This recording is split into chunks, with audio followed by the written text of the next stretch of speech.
Ça fait 30 ans que je travaille dans la transition. Mais avant de parler de la transition, on a parlé d'écologie, environnement, développement durable, économie circulaire et transition. Donc en fait, pendant 30 ans, j'ai vu des mots défiler, mais la réalité tangible n'a jamais véritablement varié. Donc j'ai travaillé dans le secteur de l'énergie, dans l'eau, les déchets, dans des institutions aussi bien françaises et européennes, et plus récemment pour des entreprises.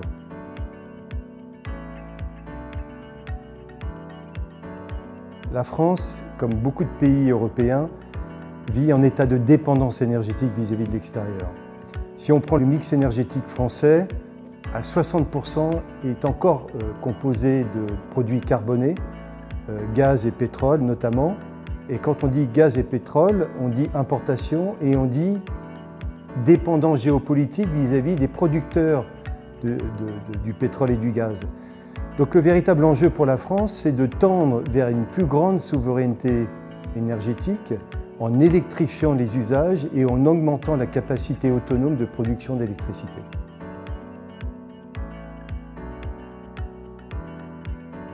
Si on prend le mouvement actuel de décarbonation de l'économie et l'électrification des usages, ce changement, cette transition vers une autre organisation systémique, elle ne pourra pas se faire sans des professionnels formés et le MBA est là pour ça.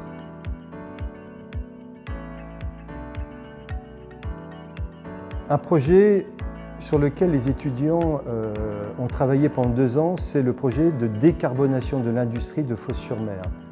L'expertise des étudiants a été mobilisée pour accompagner les acteurs locaux dans l'analyse du potentiel hydrogène du territoire, dans les différentes enquêtes publiques en cours pour faire accepter ces projets de décarbonation. Il y a toute une réflexion aussi sur le renforcement des réseaux pour apporter plus d'électricité sur le territoire.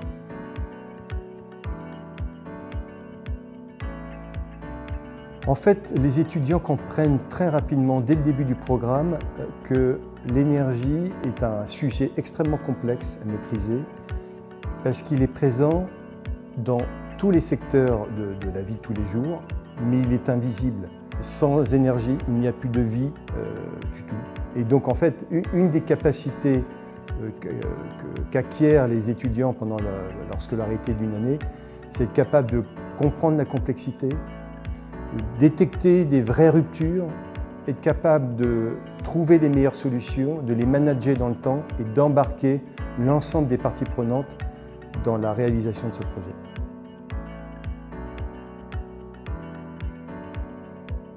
Tout au long du programme, ils rencontrent un certain nombre d'acteurs, certes des intervenants, mais aussi des visites de terrain. La visite de terrain est très importante pour leur faire comprendre d'une manière très concrète, très opérationnelle, la réalité très complexe du management de l'énergie sur un territoire. Et en fin de programme, je les mets en relation avec des entreprises pour, en fonction de leur profil, des tests professionnels qu'ils ont pu mener et de leurs affinités personnelles, de les orienter vers les bonnes entreprises et les bons secteurs.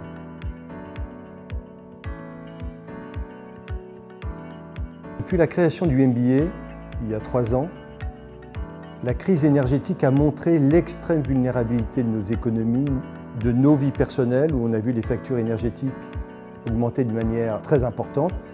Et ça a créé une certaine forme d'appel, d'intérêt pour le sujet, qui ne fait que se renforcer. Donc si vous voulez vraiment participer à un secteur d'avenir, venez vous inscrire et suivre la formation.